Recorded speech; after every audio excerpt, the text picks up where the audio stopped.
구독, 좋아요. 구독, 좋아요.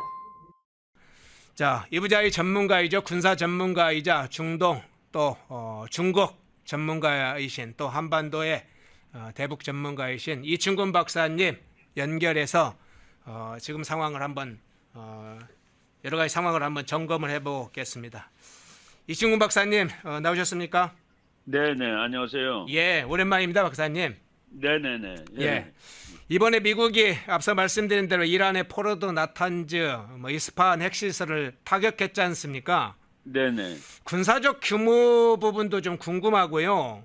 네네. 벙커버스터 폭탄을 투발했다, 토마호크 미사일 공격을 했다 알려졌는데 기술 효과 면에서 어떤 의미가 있다고 분석을 하고 계신가요?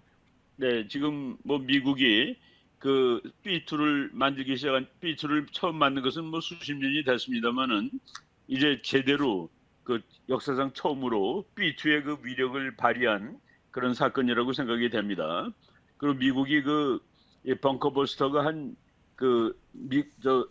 걔네들 방식으로는 200피트, 우리는 한 61m쯤 될 거예요. 예. 그 정도 땅을 뚫고 들어간 다음에 터져가지고 웬만한 벙커를 다 부실 수가 있는데, 요번에 이란 거는 뭐 90m 정도 된다고 그래가지고 일부 전문가들이 뭐 전문가라고 하기는 그렇지만은 그 못할 것이다라고까지 얘기한 사람이 있었습니다. 예. 근데 그 정밀 폭격이라는 것은 때린 자리를 다시 때릴 수 있기 때문에, 그래서 그 60m를 먼저 부셔놓고 다시 또 60m를 부시는 식으로 해가지고 지금 그 나탄즈라든가 그 뭐 포르도든가 이 둘은 완전히 부서진 것 같고, 그리고 이스파하는 그 이 벙커버스터가 아니라 그 토마호크 미사일로 쐈습니다. 예. 그 이란에서 한 400마일쯤 떨어져 있는 그 바다에 있는 미국 잠수함에서 발사된 거라고 지금 이제 뉴스에 나오는데, 아무튼 지금 그 이란이 핵을 만드는 계획은 뭐 거의 이제 완전히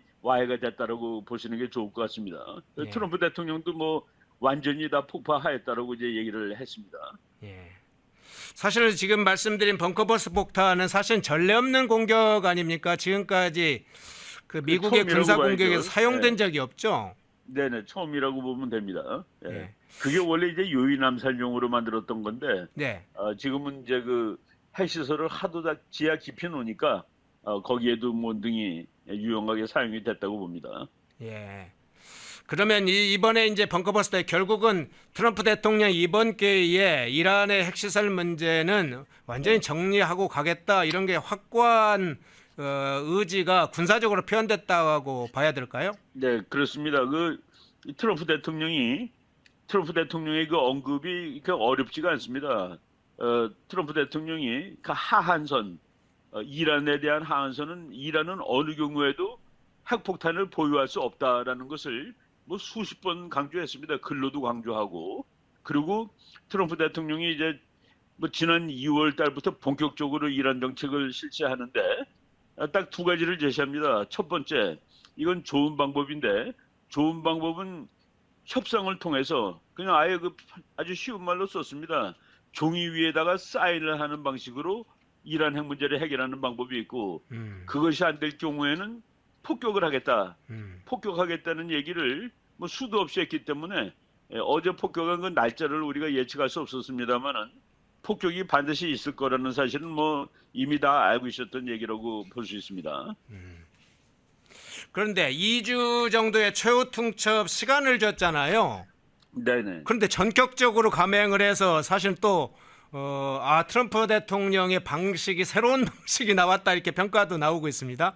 네, 우리나라 사람들이 그 트럼프를 오해하는 사람들이 많은데, 예. 트럼프가 자기 책에서 썼습니다. 자기의 전략은 상대방이 내가 무엇을 할지 모르게 하는 것이다. 상대방이 내가 무엇을 할지 의도와 그 의미를 모르게 하는 것이다라는 것이 트럼프의 그 협상 방식입니다. 그래서 그 2주일 시간을 준다 그래놓고서 뭐 이틀 만에 공격을 했는데, 그 뭐 저쪽 이란 쪽에서도 전략가들이라면은 2주일 동안은 안전하다라고 생각했으면 그거는 뭐 잘못된 것이죠. 전쟁할 때 그 트럼프의 그 협상의 기술 보면 그런 얘기들 다 나옵니다. 예, 그 사이에 미국에서 이란에 예. 그 협상팀을 보냈다는 소식도 알려졌었잖아요. 그러면 트럼프 뭐 대통령이 협상팀- 군사 공격을 한 건 협상팀의 제안이 이란에서는 유기적 협상으로 아직 나올 것에 대한 확실한 입장을 밝히지 않았다 이렇게 해석도 가능할까요? 네, 아니 뭐 그런 얘기 그냥 우리들이 그 뭐 여러 가지 다양한 해석을 할 수가 있는데 예. 협상을 통해서 핵을 내려놓는 나라 지구에 없습니다. 아, 예. 그 핵을 만드는 거는 음. 이란도 마찬가지고 그 우리가 서로 자기 입장이 있지 않겠습니까? 북한의 경우는 마찬가지고 목숨을 걸고 만드는 겁니다. 예. 목숨을 걸고 만드는 거를 말로 할 수 있다라고 생각하는 것이 그 사실은 뭐 그냥 말하는 얘기지. 목숨을 걸고 하는 일을 어떻게 말로 해결을 하겠습니까? 그 이제 뭐 외교관들이 옆에서 협상을 합니다만은 예. 그거는 뭐 가능하지 않고 그리고 특히 이제 그 무슬림 국가들하고 협상할 때는 더 힘든 것이 예. 그 무슬림은 아주 그 독특한 전쟁관을 가지고 있습니다. 그 무슬림이 그 제국주의 그 사람들이 이제 미국을 사탄 악마라고 그러는데 악마와 싸우다가 죽을 때 그대로 천당을 가는다는 그런 종교적 신념이 있거든요. 예. 그러니까 말로 항복한다거나 이거보다는 싸우다 죽으면은 그 미래가 나쁘지 않다라는 그 환상을 가지고 있는 사람들이기 때문에 그 이란이라든가 그 중동 국가들하고 서방 측이 협상을 해서 무슨 뭐 타결을 이룬다는 것은 사실은 불가능한 얘기라고 저는 보고 있습니다. 그렇군요. 그런데 중간에 이제 이란의 군사적 공격은 위협용이다. 트럼프 대통령의 협상용이다. 이런 평가가 많았잖아요. 예, 예. 근데 실제로 이번 이제 트럼프 대통령의 기습적이고 허를 찌르는 군사적 공격이다. 그 규모가 워낙 방대해서 그 군사 공격을 그러니까 위협용, 협상용 차원을 넘어서 그게 아니다는 것을 확실히 이거는 전쟁입니다. 예. 이건 군사 공격이고 예. 그걸 자꾸 협상용이다, 위협용이다가 아니라 예. 지금 미국의 그 목표는 간단합니다. 1차 목표 이란이 핵을 가지지 못할 것. 이란이 핵을 가지지 못할 것을 말로는 뭐 안 된다는 것을 사실은 알았을 거예요. 그래서 그냥 군사 공격을 한 겁니다. 그리고 미국 사람들 보면은 군사력 사용에 대해서 미국 사람들은 주저하지 않습니다. 그 보통 사람들한테 물어보더라도 선제 공격이라도 무슨 문제를 하기 위해서 군사력을 사용하는 것이 옳으냐 그랬을 때 보통 미국 사람들이 한 80% 정도가 군사력을 사용해서 문제를 해결할 수 있다면은 군사력 사용하는 것은 괜찮다라는 그런 생각을 가지고 있습니다. 그래서 이번에 무슨 협상용이다 그런 것이 아니라 예. 문제를 해결하는 가장 확실한 수단으로서 군사력을 사용한 것이라고 보시는 게 좋을 것 같습니다. 예. 그 이번에 군사 공격을 하기 전 단계만 하더라도 친 트럼프 진영 내부의 유교 협상 방식이 아닌 직접적인 군사 공격을 우려하는 세력들이 있다. 뭐 친 스티브 배넌 등 뭐 메가 진영 내 일부 세력들이 있다. 이 세력들이 반대하면 트럼프 대통령이 군사적 공격을 하는데 장애 요인이 될 것이다. 이런 분석도 있었잖아요. 예, 뭐 그런 얘기 나오는데 미국 국민 지금 제가 방금 말씀드렸듯이 예. 그 미국 사람들의 관점이 군사력은 수단으로 생각합니다. 이게 뭐 무슨 목적이라든가 그렇기 때문에 문제를 해결하는 좋은 수단이라는 생각을 가지고 있고 이번에도 여론조사를 해보니까 군사력을 사용해서라도 이란의 핵을 막아야 된다라는 여론이 그 다수입니다. 그래서 그 진영 내에 일부 사람들이 반대할 수 있지만은 그 미국 전체 분위기로 봤을 때 별로 이렇게 그 트럼프의 공격에 영향을 줄 정도로 이렇게 그 방해가 심각한 것은 아니었습니다. 그러면 다수의 사실은 공화당이나 트럼프 진영 내부의 주요 인사들은 군사 공격을 막 반대하고 그렇다기보다는 일부 진영의 반대 그렇죠. 소수가 반대한 것이죠. 소수가. 예, 네네네. 예. 근데 특히 왜 마가의 우리 경우에는 예. 자기가 마가 그 미국을 뭐 다시 위대하게라는 그 마가 진영이라고 이렇게 포함되는 사람들이 있습니다. 예. 그 사람들에 대한 여론조사는 거의 한 뭐 80% 이상이 이란의 핵은 폭격을 해서라도 막아야 된다는데 동의하고 있었습니다. 그런데 우리 언론은 왜 이렇게 주로 그런 문제를 많이 부각시킬까요?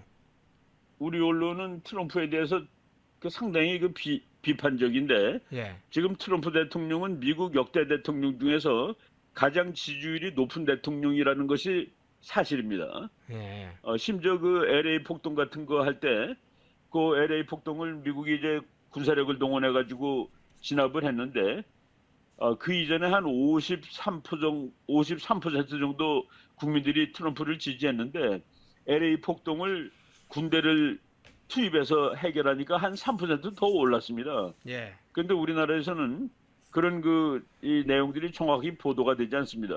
그리고 반대하는 의견이 너무 과장돼서 보도되고 그래서 전반적으로 미국 상황을 보면은 지금 트럼프 대통령은 역대 일의 지지율이 아주 높고 그리고 최근에 그 라스무센 리포트라고 미국에서 가장 권위가 있는 그 여론조사 자료인데 우리나라에서는 거의 인용되지 않습니다. 라스무센 리포트가 지금 29년째 여론조사를 하는데 역대 일에 처음으로 미국이 올바른 방향으로 나가고 있다가 50%를 처음으로 돌파했습니다.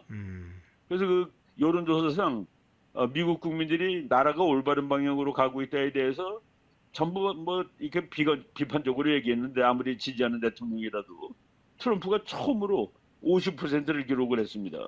그런 사실들이 우리나라에 잘 알려지지 않는데 지금 트럼프는 미국 국민의 그 막강한 지지 하에 지금 그런 얘기를 하고 있는 거죠. 그런 일을 하고 있는 겁니다. 자, 이란 문제로 한번 좀 가보겠습니다. 네네. 이란 의회가 호르무즈 해협 봉쇄를 결의했다 이런 게 알려지고 있는데요. 네네.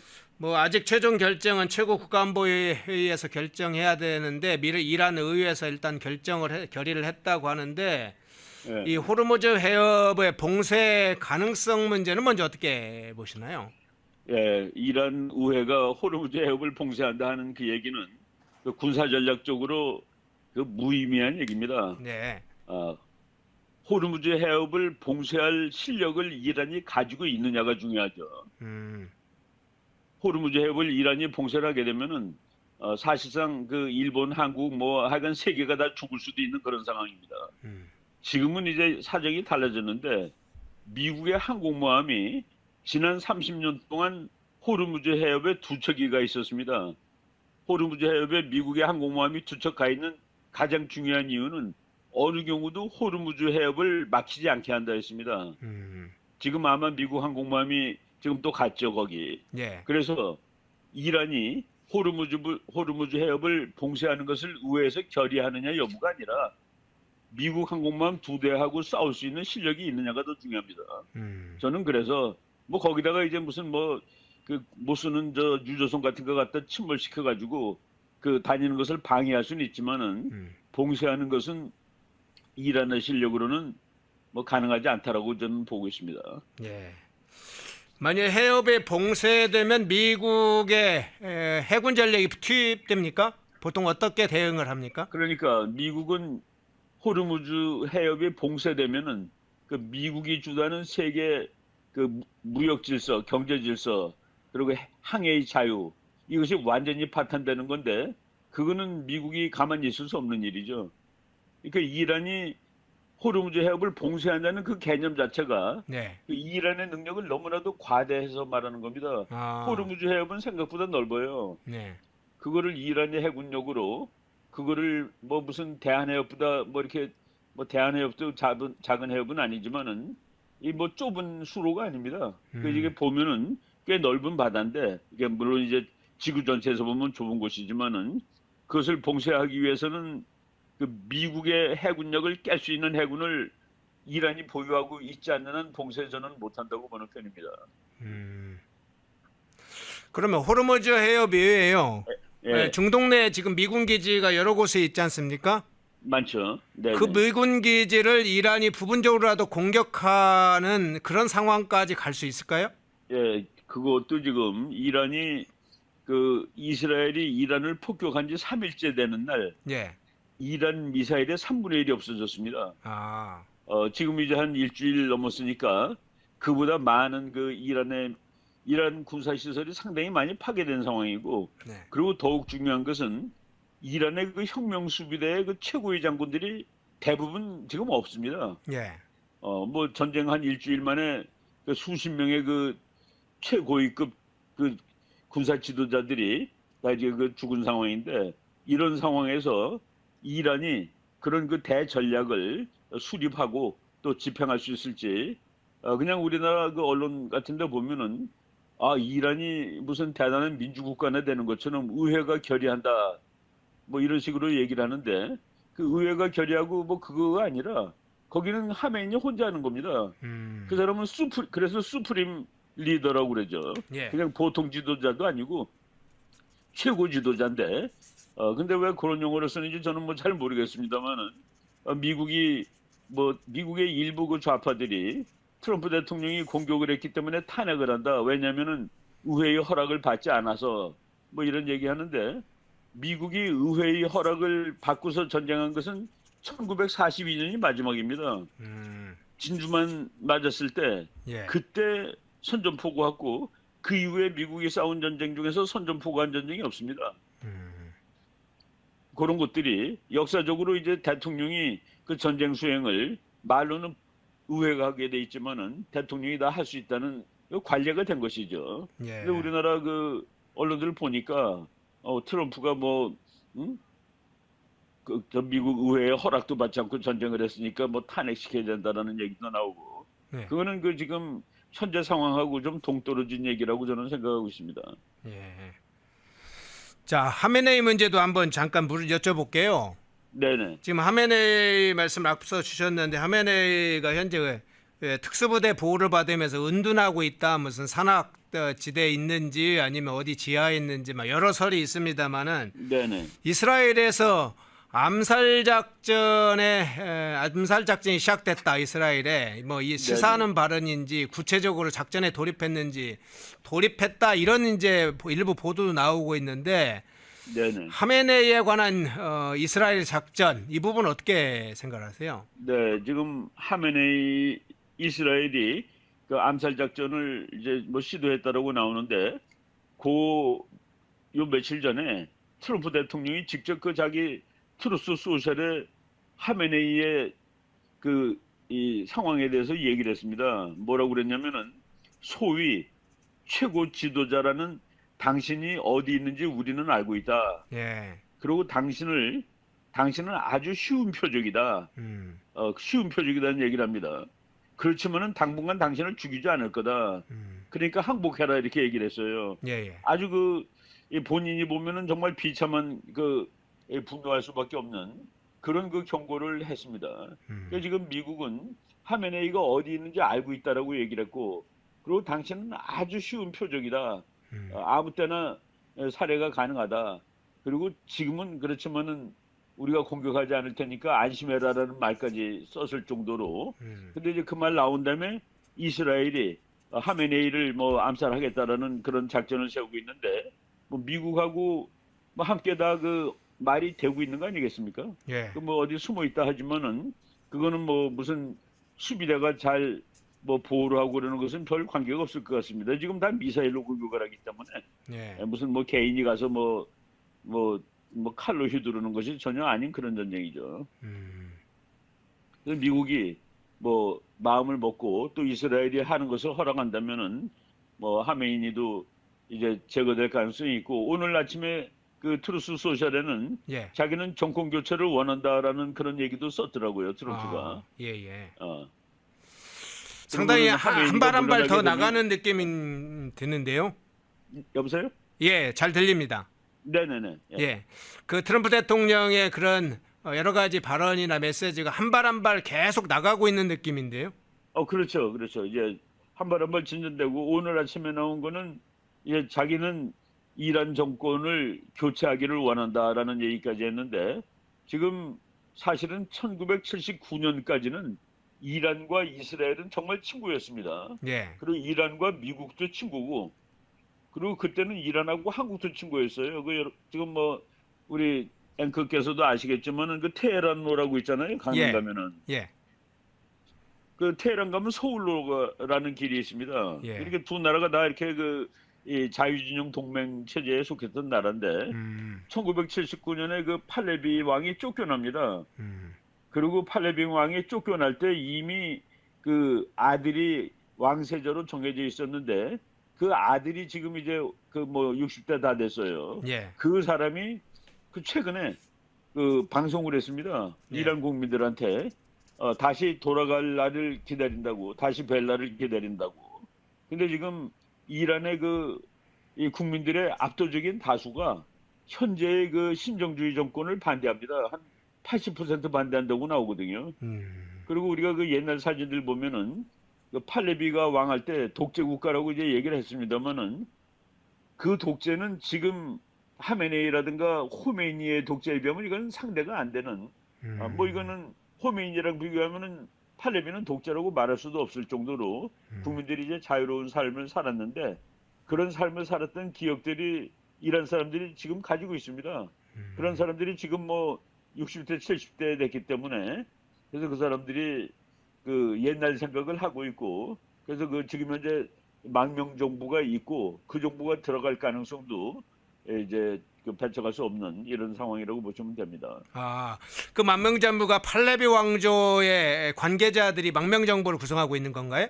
그러니까 팔레비 망명 정부의 수장이 예. 팔레비의 아들입니다. 아, 예. 그 아들이고 그 사람이 아예 그 어렸을 때 왕세자로 이제 임명이 됐다가 자기 아버지가 쫓겨나면서 자기도 같이 나왔는데 아버지는 그 팔레비는 이란 혁명 나고 몇 년 만에 죽었고 이제 이 사람이 그냥 왕이 돼가지고 물론 이제 나라가 없는 왕이지만은 지금 망명 정부의 수장으로 있습니다. 예. 그래서 자. 이제 다시 돌아갈 거를 이제 꿈꾸고 있는 것이죠. 아, 그렇군요. 하메네이 정권과 붕괴되면 또 다른 상황이 올 수도 있겠군요. 그렇죠. 하메네이 정부가 붕괴되면은 팔레비 정부가 들었을 가능성도 농후하다고 봅니다. 아, 그럴 가능성이 있군요. 그런데 이란 문제, 이 이스라엘과 이란의 지금 무력 충돌 문제를 할 때 언론에서 놓치는 것 중에 하나가 특히 중국 문제, 이 중국과의 연관성 문제에 대해서는 거의 보도를 안 하고 있습니다. 네네. 지금 예. 제가 예, 지난 주일에 뭐 제가 이제 그 제 개인 방송을 하니까 유튜브로 예, 네. 그 제목을 그 미국하고 이스라엘이 합작을 했는데 그 얻어맞는 나라가 이란과 중국이라고 제가 얘기를 드렸습니다. 이란하고 중국은 특수관계입니다. 네. 그 중동의 교두보가 이란인데 중국의 그 중동 교두보가 중국이 전 세계에서 그냥 이 다변화된 그런 석유 수입로가 없습니다. 그래서 중국이 쓰는 석유는 주로 이란 석유를 씁니다. 거의 한 90%쯤 될 거예요. 예. 그런데 미국이 개입하기 전에 이스라엘이 뭐 군사시설만 폭격한 게 아니라 이란의 정유시설을 다 폭격을 했습니다. 그래서 뭐 미국 학자들이 지금 이란은 다른 나라에 팔아먹을 석유가 한 방울도 없다라는 식으로 이제 묘사를 했는데 바로 중국의 석유 수입선이 완전히 붕괴되는 그런 효과를 지금 보는 겁니다. 중국하고 이란은 아주 특수한 그 교역 관계가 있는데 요번에 또 트럼프 대통령이 테헤란 시민들 보고 전부 빨리 떠나라고 이렇게 그 위협성 얘기를 했죠. 그때 그 중국에서 이란의 뭐 무역 협상이라든가 경제 협상하러 간 그런 팀들이 다 나와가지고 몇천억짜리 그 경제 딜이 무산되었다 이런 뉴스가 다 나오거든요. 예. 그래서 지금 그렇지 않아도 중국이 어려운 상황인데 예. 미국이 그리고 이스라엘이 간접적으로 그 이란을 건드림으로써 중국의 이 문제를 더욱 이제 좀 더 아프게 만드는 중이죠. 아, 한 가지만 더 추가해서 그러면 이란의 공격이 만일 이스라엘과 미국의 이런 공격이 이란의 체제를 붕괴시키는 걸로 이어지면 네네. 그러면 경제적 차원에서 중국에 가하는 타격 외에 군사 지정학적으로도 이 중동 전략에서 중국이 상당히 타격을 받게 됩니까? 그러면 뭐 물론인데 뭐냐면은 지금 정권이 교체가 되잖아요. 만약 이란 정권이 교체되면은 지금 현재는 완전 친중 정권이고 지금 이란이 가지고 있는 무기의 대부분이 중국이 제공하는 겁니다. 미사일적으로 그 전부 그런데 만약 그 정권이 다시 바뀌어가지고 친미 정권이 된다고 그러면은 뭐 그 중국 옆에 막강한 친미 정권이 들어서는 상황이 되는 겁니다. 그리고 러시아한테도 아주 그 치명적인 일이 되는데 이렇게 지도 보시면은 이란하고 러시아가 붙어 있습니다. 사실상 뭐 탄자 들어간 나라 몇 개 있습니다만은 그래서 그 이란이 다시 1979년에 이전과 같은 모습의 국가가 된다고 그러면은 중동 지역은 거의 완전하게 미국이 장악하는 상황이 된다고 보셔도 될 정도입니다. 그래서 우리가 그 1979년 그 카터 대통령 때 그 팔레비에 대한 지원을 끊는 바람에 거기서 혁명이 났는데 지금 미국 사람들이 그거 후회하는 사람들이 많이 있습니다. 카터가 잘못해서 그렇다고. 근데 지금 만약의 경우 다시 팔레비 정권과 같은 그런 유형의 정권이 들어선다면은 그 미국은 뭐 중동을 완전히 장악하는 것이죠. 1979년 그때 이란이 그 미국 이외에는 세계에서 제일 좋은 공군력을 가지고 있었습니다. 예. 그 미국이 이란한테는 막 줬습니다. 그 아주 좋은 비행기들을. 이게 뭐냐면은 그 소련을 그냥 그 당시에 소련이죠. 소련을 바로 밑에서 견제하고 있는 나라니까. 그리고 이란이 미국이 가지고 있는 그 나토 뭐 이런 것 중에서 센토라고 있습니다. 예. 그러니까 중동 방위조약 해가지고 거기에 이란이 핵심적인 미국의 동맹국이었죠. 그래서 그 이란 정권이 바뀐다는 것은 중국의 경제를 떠나서 중국에 대한 군사 지정학으로 그 치명타를 가할 수 있는 일이 될 겁니다. 마지막 질문 하나만 드릴게요. 네네. 이재명 대통령이 나토 정상회에 불참하겠다고 입장을 밝혔지 않습니까? 네네. 뭐 국내 현안이 많고 중동 사태가 불확실한 점을 고려했다 이렇게 공적으로는 입장을 표명했는데 이 나토 정상회의에 만약 불참하게 되면 그것이 미국이라든가 중국, 러시아에 던지는 시그널이라든가 전체적으로 어떻게 평가하십니까? 그 이제 뭐 우리가 그 서방 진영 나토 그러면은 그 유럽이라는 뜻을 넘어서 예. 서방 진영이라는 그런 의미를 갖는데 서방 진영에 동참하기가 불편해서 안 간다라는 만약 의미를 주면은 그래서 뭐 우리 외교에 그 대단한 그 부정적인 효과를 가져올지도 모른다는 그런 염려를 좀 하게 됩니다. 그래서 그 뭐 구체적으로 무슨 특별한 이유가 있는지 이거에 대해서 뭐 우리가 그 정확히 밝혀진 바는 아직 없는 것 같은데 예. 우리가 이제 거기는 가도록 노력하는 것이 더 이 대한민국의 미래라든가 그리고 대한민국이 현재 처한 위치가 우리는 그 미국이라든가 이런 데서 볼 때 서방 진영의 확실한 이론으로 지금 간주를 하고 있습니다.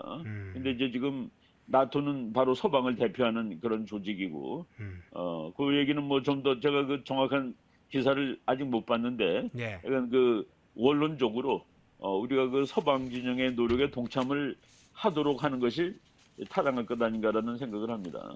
예. 자, 이충구 박사님 저 직격 인터뷰였습니다. 박사님 고맙습니다. 네네. 예, 감사합니다. 펜앤마이크와 광동이 함께 준비한 광동 루테인 밀크시슬 구독, 좋아요. 중립 MG 오늘도 힘차게 시작해보도록 하겠습니다. 오늘은 바로 초대서 진행해보도록 하겠습니다. 김혜지 전 국민의힘 선대위 수석 부대변인 나왔습니다. 안녕하세요. 안녕하세요.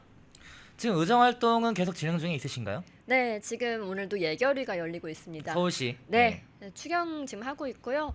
이번에는 저희 지하 싱크홀도 있었고 하다 보니까 맞아요. 좀 도시 안전에 관한 그런 예산들이 많이 올라와 있습니다. 또 여름철이면은 홍수. 네, 이거 신경 안 쓸 수가 없잖아요. 예, 그래서 풍수에 관련해서 네. 침수 예방 이런 부분에 있어서도 사실 본 예산 때도 많이 올라왔습니다. 네. 예, 그리고 이번에는 뭐 거기에 추가적으로 필요한 예산들 그리고 각 의원님들 지역에 뭔가 뭐 물가 상승으로 인해서 그런 인상분이 반영되어야 하는 그런 사업들 뭐 그런 것에 좀 예산이 더 들어갈 예정입니다. 예, 지금 벌써 채팅창에서 왜 안 가냐 이재명 어딜 안 가냐? 아? 자 이거 여러분들 진짜 심각한 게요. 외신 일본 니케이 신문, 일본의 유명한 경제지죠. 니케이 신문 보도에서는요. 트럼프 미국 대통령이 이번 나토에서 정상회담을 하기로 계획했다는 겁니다. 어디랑? 한국, 미국, 일본, 호주 등 네. 나토에 모인 정상국들이랑 정상회담을 계획하고 있었다고 이 외신을 통해서 보도가 됐고 지금 우리나라 언론 주요 언론들이 다 받아섰을 거예요. 저도 이거 일본 니케이 신문 보자마자 바로 초창기에 썼는데 야, 이게 그러면서 또 추미애는 뭐 하라고 있냐? 이 민주당은 계속 반미로 갈 거예요? 저는 이해를 할 수가 없어요. 트럼프를 계속 때립니다. 미국 의회는 뭐 하는지 궁금하대요. 대한민국 의회는 뭐 합니까? 대한민국 국회는 뭐 합니까? 추미애 본인은 뭘 하고 있습니까? 예? 추미애 당신은 뭘 하고 있으면서 무슨 자격으로 미국 의회에 대해서 트럼프 미국 대통령에 대해서 뭘 할 자격이나 있는지 굉장히 궁금한 상황이고, 그래서 결국 우리나라 대한민국 정부가, 이재명 정부가 뭐 국내 현안, 중동 이런 언급을 하면서 G7, 죄송합니다, 나토 불참 이유에 대해 그렇게 언급을 했는데 김재석 국민의힘 의원이 뭐라 말했냐? 핑계다, 궁색하다, 예, 이런 식의 발언이 오고 가는데 결국 핵심은 뭐냐? 나토 안 간다는 겁니다.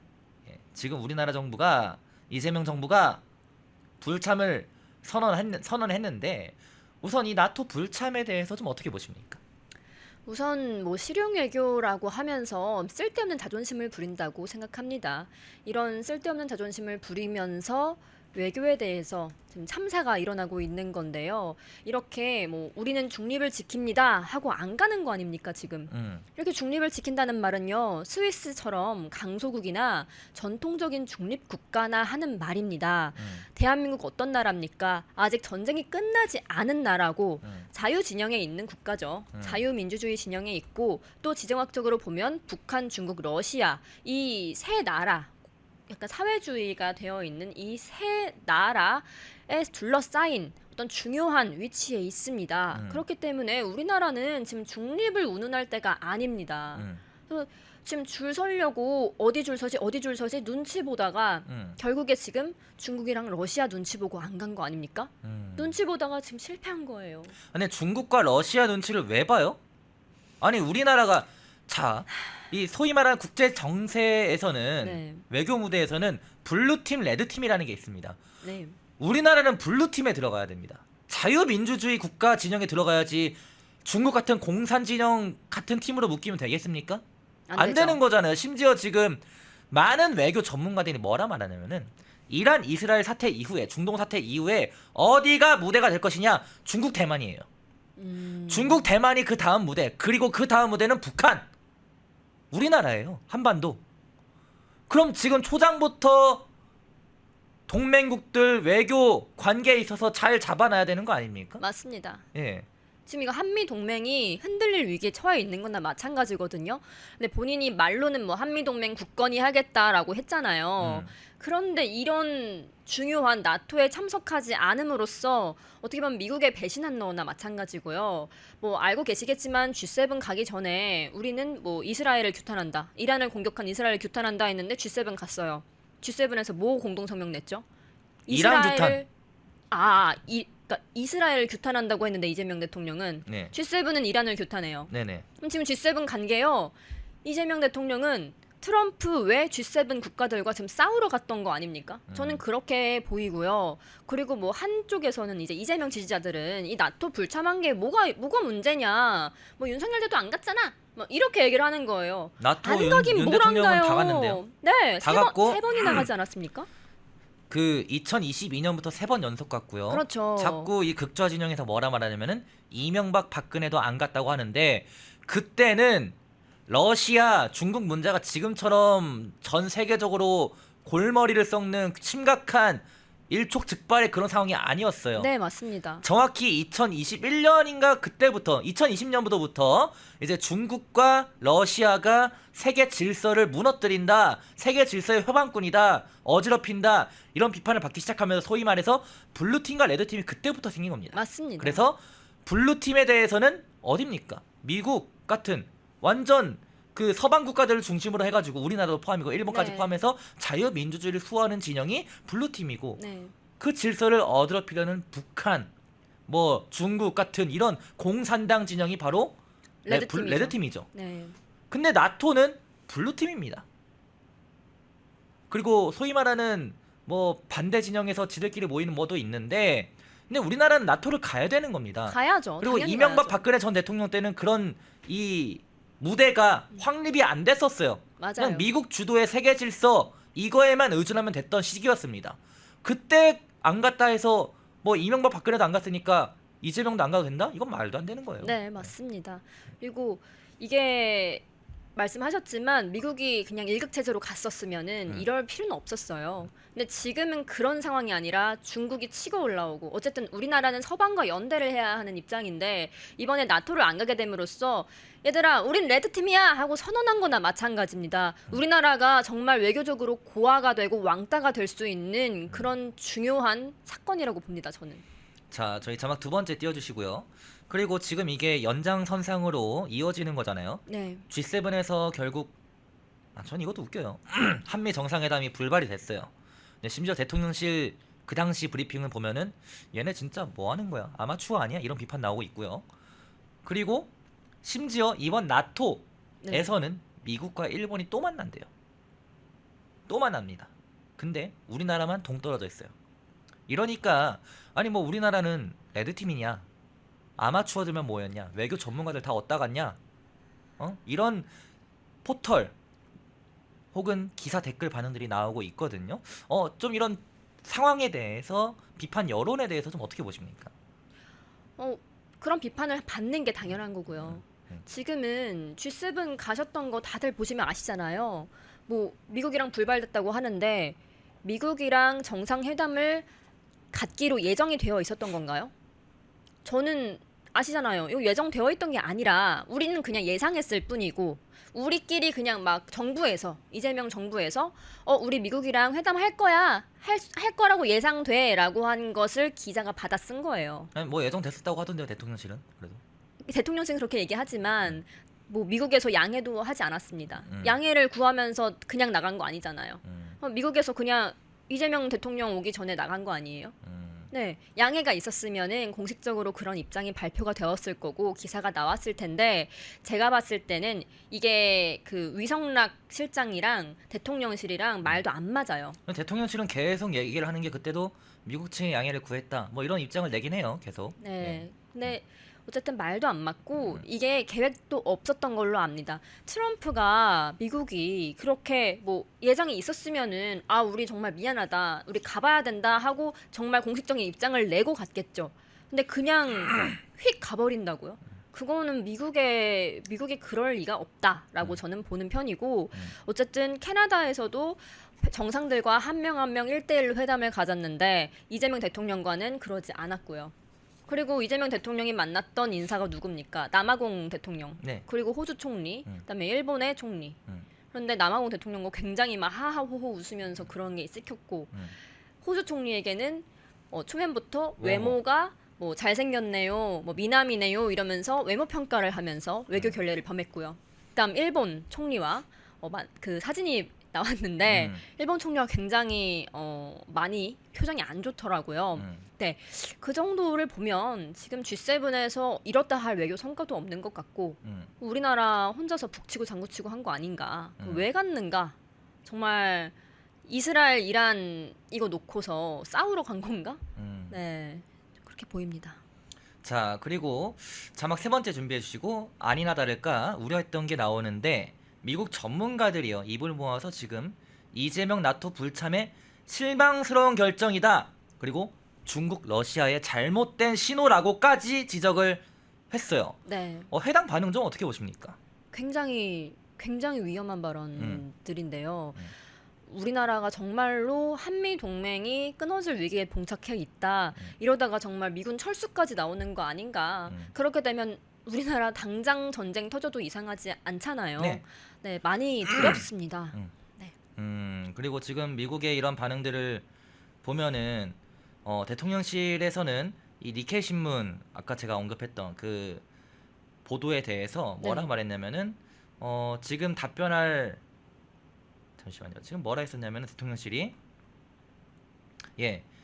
외신의 특별회의 보도에 대해 즉 트럼프 대통령이 이렇게 정상회담 가질 것이다 라고 니케이 신문 보도에 대해서 입장 밝힐 상황이 아니다 라고 언급을 했어요.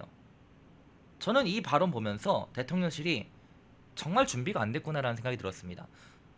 외신에서 정말 믿을 만한 신뢰 있는 일본의 경제지 니케이 신문에서 트럼프 대통령이 우리나라도 원래 구상했다 했습니다.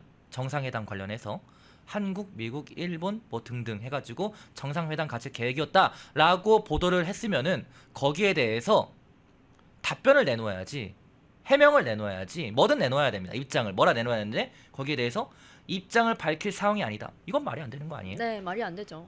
입장 밝힐 상황이 아니라는 건 그럼 입장 밝힐 상황은 언제입니까? 이런 중차대한 일에 대해서? 저 너무 웃긴 게요. 음. 지금 강유정 대변인이 어제 뭐 브리핑한 거 보셨는지 모르겠는데 요새 계속 얘기하라는 게 뭐 분식을 사와서 먹었습니다. 무슨 튀김 사와가지고 먹었습니다. 그리고 뭐 어디를 방문을 했는데 굉장히 뭐 환대를 받았습니다. 이런 것만 발표를 하고 있어요. 근데 그걸 왜 발표할까요? 아니 뭐 북한 수령이에요? 아니 떡볶이 잘 먹는다. 부추전 얘기했나요?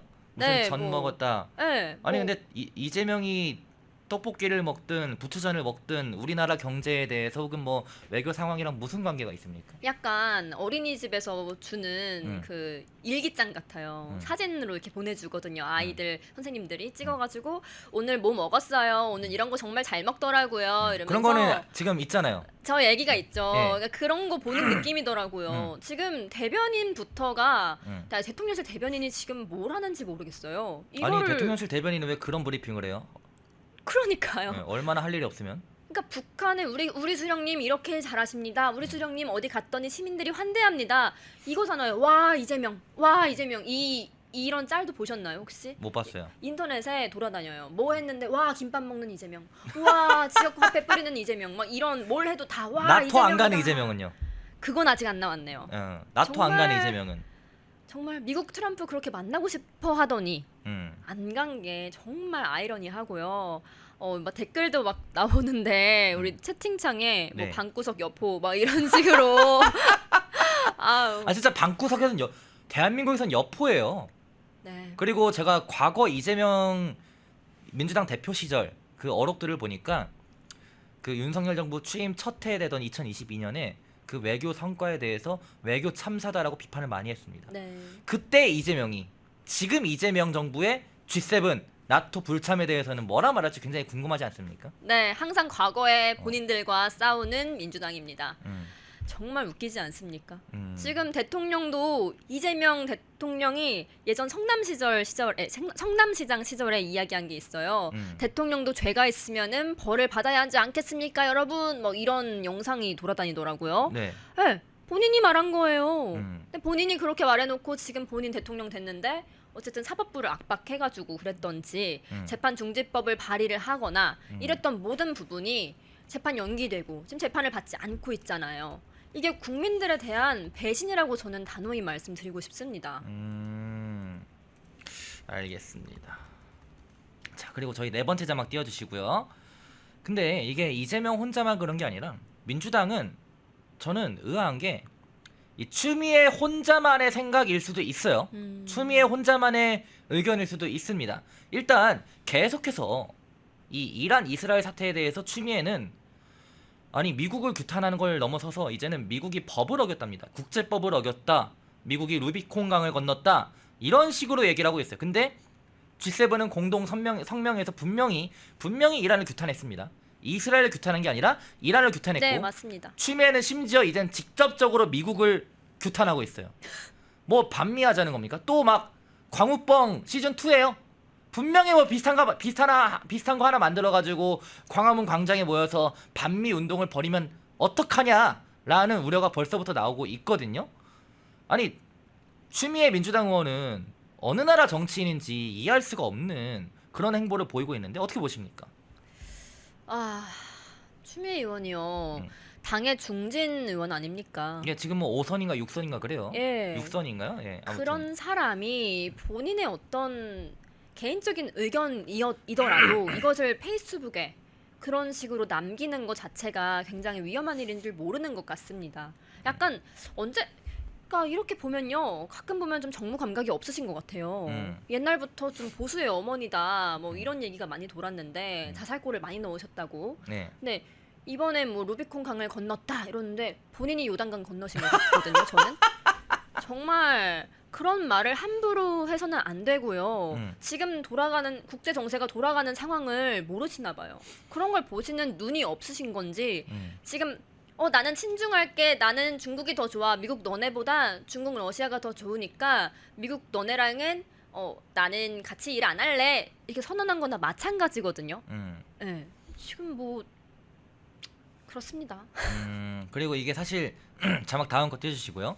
이게 추미애 혼자만의 발언에서 그치면 상관없는데 해당 발언이 그 해외 커뮤니티, 해외 SNS 유저들에게 소위 말해서 박제가 돼서 네. 공유가 되고 있어요. 널리 확산되고 있습니다. 여러분들 이거 진짜 해외 커뮤니티 같은 거 보시면요, 지금 막 확산되고 있어요. 추미애 해당 발언이 번역까지 돼가지고 와 이게 심지어 중동의 이란 애들은 대한민국의 의원이 우리를 지지하고 있다 이런 식으로 막 SNS 막 공유하고 이러고 있습니다.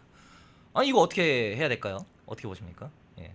추미애 의원이 정말 똥볼을 차도 심하게 차셨는데 본인이 직접 나서서 뭐 사과하고 이 발언을 철회하지 않는 이상 이 발언의 여파는 계속해서 커질 거라고 생각하고, 제가 알기로는 이란이요, 오히려 이란을 규탄하고 있는, 이란을 공격하고 있는 이스라엘을 많은 대중들은 응원한다고 들었거든요. 예.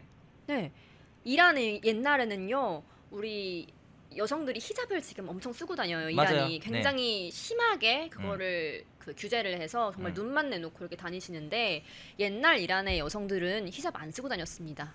정말 자유로운 분위기였어요. 그러니까 여성들 같은 경우에는 오히려 더 약간 규제가 많이 생긴 것이고 자유를 잃은 겁니다. 그러다 보니까 당연히 지금 이란의 정부를 비판해주는 이스라엘을 고맙다고 여기는 걸 텐데 추미애 의원 지금 이란을 규탄하는 미국을 뭐 그런 식으로 공개적으로 비판하는 것은 해외에선 좀 조리돌림감이 아닐까라는 생각도 들고, 여당의 중진 의원이 그런 말을 했기 때문에 이미 한국은 완전히 공산주의로 변모한 나라로 비칠 것 같다. 그래서 참 많이 우려스럽고요. 벌써부터 미국 입국 시 비자가 발급돼야 되는데 미국 가려고 하는 우리나라 회사 출장 가시는 분들 네. 비자가 안 나온다고 울상인 분들이 벌써 속속들이 나타나고 있죠. 근데 미국에 대해서 비판하는 뭐 그런 심각한 정도의 그런 것들, 심지어 그냥 미국 비판만 하면 상관이 없는데 그 이란, 하마스 이런 세력을 옹호하는 글은 정말 까다롭게 잡는다거든요. 근데 저는 애초에 이란, 하마스 같은 세력을 왜 옹호하는지 이해를 할 수가 없거든요. 테러 집단이잖아요. 그러니까 저는 이상한 게요. 왜 자꾸 테러 집단을 왜 옹호합니까? 네, 저는 이해할 수가 없습니다. 본인들이 테러 집단이라 그런 거 아닌가요? 그러면? 그러니까 본인들이 테러 집단이 아니면은 테러 집단을 옹호할 리가 없어요. 북한을 옹호할 리 없는 이유도 똑같고요. 네. 북한도 테러 국가도 아니에요. 거기도 집단이잖아요. 네, 맞습니다. 예. 근데 민주당 어떻게 보면요, 운동권에서 시작된 거 아닙니까? 거기 예전에 이명박 정권 때 막 이렇게 시위하던 거 보셨어요? 네, 버스에다가 막 폭력 쓰고 이러면서 했는데 그거 보면서 여기도 테러 집단이구나 이런 생각도 들고요. 우리나라의 주적인 북한을 옹호하고 이러는 사람들은 우리나라 국민으로 봐선 안 됩니다. 네. 예. 도대체 어느 나라 국민인지 우리나라 모르겠어요. 적국 헌법에 나와 있어요. 적국입니다. 국가도 아니에요. 그냥 우리나라 영토를 불법으로 점거하고 있는 집단입니다. 네. 그런 집단을 옹호하고 쉴드 쳐주고 이러는 사람들은 우리나라 국민이 아니에요. 떠나야 됩니다. 우리나라를. 그런데 얼마 전에 국정원장 후보였나요? 그분이 북한이 주적이 아니다라고는 아니지만 주적이라 말하기엔 어려움이 있다. 뭐 문재인이에요? 문재인도 지난번 대선 때 토론에서 그러더니 네, 그러더니 뭐 부적이 없기 때문에 주적을 논할 수 없다. 뭐 뭔 이러면서, 말도 안 되는 멍멍이 소리예요? 그러니까 말장난을 하더라고요. 그런 사람이 국정원장 후보자라고요? 네. 미쳤네요. 지금 나라가 정말 망조에 들었다고 저는 진짜 봅니다. 이 소위 말하는 이 빨땡땡들이 너무나 많은 세상입니다. 네. 예? 진짜 이 빨땡땡들은 왜 우리나라에 살고 있는지 저는 당최 이해를 할 수가 없고, 네. 예? 아니 우리나라 헌법에 나와 있는 거를 왜 부정하는 겁니까?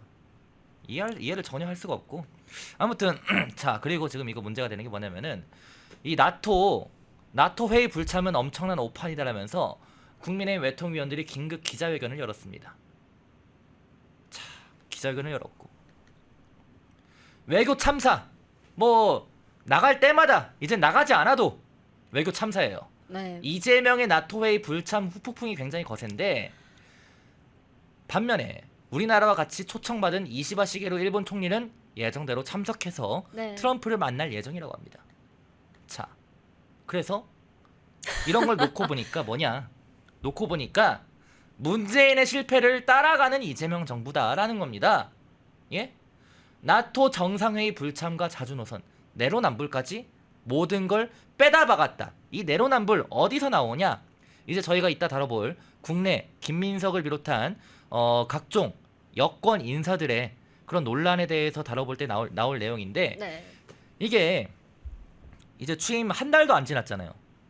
출범 한 달도 안 지났는데 벌써부터 문재인의 실패가 떠오른다, 문재인의 악몽이 떠오른다라는 반응들이 굉장히 많은 상황이에요. 네. 아니 특히나 이 외교 무대에 있어서는 어떻게 이렇게 벌써부터 야 이런 말이 나올 지경까지 왔는지 좀 우려스러운 그런 상황인데 우선 그 극좌 언론들 방송들이 입을 모아 찬양하는 이 G7에서의 이재명의 행보 뭐 성과라고 부를 만한 그런 게 좀 있습니까?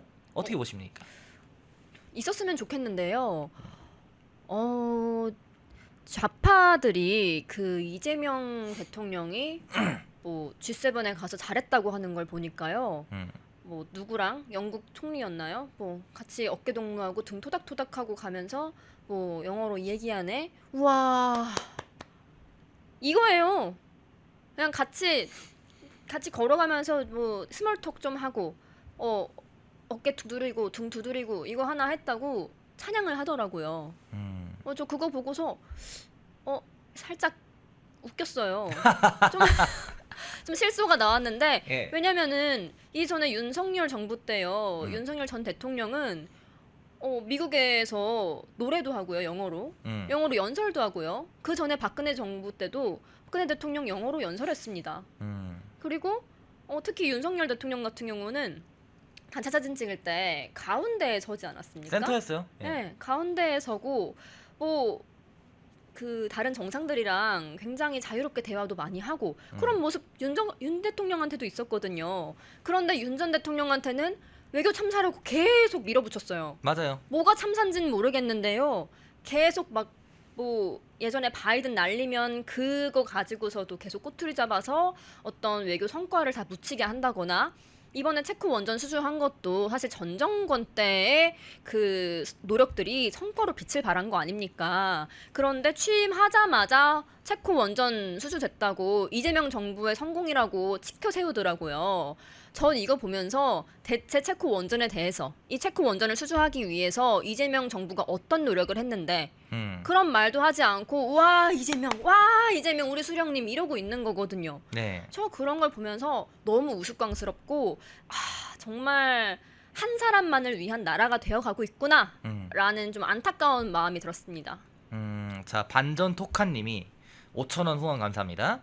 이번에 나토 정상회의 안 간다고 이재명이 트럼프 안 만나준 거다. 이것이 당당한 K 동등 외교라고 할 그런 사람들은 없겠죠 라고 할 뻔했는데 이미 그런 사람들이 있어요. 제가 그 MBC인가요? 어디 영상 댓글을 보니까 거기는 지금 같은 시기에는 안 가는 게 맞다. 네? 이재명 잘했다. 역시 이재명 대통령. 실제로 이러고 있어요. 여러분들 제가 거짓말을 하는 게 아니라 여러분들 진짜 그 MBC 그 영상 나토 불참 관련된 영상 올린 게 있거든요. MBC 유튜브에서. 와. 거기 댓글 들어가서 보시면은 진짜로 이재명 대통령이 현명한 결정을 한 거다. 지금 같은 시기에는 가만히 있는 게 낫다. 뭘 가만히 있습니까? 가만히 있다가 트럼프 영영 안 만날 거예요, 5년 동안? 그거죠. 그 사람도 생각하는 게 우리나라는 중립을 지켜야 된다. 이런 사고방식하고 있는 거거든요. 아니 중립 지키다가 나중에 다 떠나고 나서 관세도 엄청 매겨지고 예? 주한미군 철수되고 그때까지 그럼 계속 중립 지킬 거예요? 예? 아니죠. 지금은 노선을 확실하게 해야 하는 게 맞는 상황이고요. 이러다가 우리나라 정말 전쟁 나면은 어떤 나라에서도 도와주지 않을 수도 있어요. 민주당 의원들이 당신들 지켜주는 거 아닙니다. 네. 전쟁 나면은 예? 전쟁 나면은 우리나라 국군들, 국군 장병들 그리고 주한미군 있어야 우리나라 지켜주는 거예요. 맞습니다. 맞지 않습니까? 주한미군이 철수하면요, 북한은요 우리나라를 더 우습게 보고 쟤네 공격해도 이제 괜찮다, 미국이 아무것도 안 할 거다 이렇게 생각해서 바로 쏠 거예요. 그러면 우리나라는요, 요새는 뭐 북한이 핵무기 있다면서요, 핵 한 번 쏘면 우리나라 그냥 끝이에요. 끝입니다. 뭐 어디 도망갈 수 있는 시간이 심지어 있는 지금 것도 이란은 아니에요. 이란은 핵을 만들려고 해서 핵을 만들어서 위협하려 해가지고 트럼프가 저렇게 강경하게 나가는 거지 뭐 별거 다른 이유가 아닙니다. 네, 맞습니다. 그런 거예요. 그리고 지금 같은 시대에 전쟁? 아니 위에 러시아 우크라이나는 뭐 2000년대입니까? 그리고 지금 이란 이스라엘은 2000년대예요. 네, 2025년에 지금 전쟁을 벌이는 국가들이 있는 거예요. 맞습니다. 언제 우리나라는 전쟁에 끝낸 나라가 아닙니다. 그리고 휴전 국가예요. 얼마 전에 저도 외신을 통해서 알았는데 네. 북한이 방사포 10발 쐈다면서요. 미사일을 또 쐈나요? 혹시 못 보셨나요? 뭐 잠시만요. 북한 방사포 치면 나오지 않을까요? 시험 가능성이라고 했네요. 아, 북한 그래요? 240mm 방사포 시험 가능성 한미 군 당국 소통 체계 유지라는 기사가 3일 전에 나왔습니다. 그리고 합참 3일 전에 북한 서해상으로 방사포 10발 발사까지 맞죠? 나왔네요. 네. 맞는데 이게요. 지금 국민들이 거의 모르십니다. 지금 우리 기자님도 지금 아셨잖아요. 네, 저도 방금 알았어요. 네, 저도 어제 알았거든요. 이게 3일 전 기사라고 하는 거 보니까 저도 늦게 알은 편인데 네. 이렇게 방사포를 쏴도 정부에서 무슨 말도 했나요? 말 한마디 안 하죠, 지금? 그러니까 북한이 그거 나와야 그 규탄 성명을 냈나요? 우리나라 정부가? 잠시만요. 안 냈을 겁니다. 이거 언론에서 거의 다루지를 않았습니다. 다른 신문들이 좀 다른 언론들이 있긴 한데 네. 우리나라 정부의 반응이 있어야 되거든요. 이거는 네. 규탄하거나 이런 걸. 당연히 있어야 되는 건데 네. 만약에 없다 그러면은 우리 예전에 문재인 정권 때 문재인 정부가 한마디도 안 해가지고 뭐 그냥 미사일이라고도 안 하고 뭐 미상의 발사체 뭐 발사했다 이런 식으로만 얘기했잖아요. 정말 답답했거든요.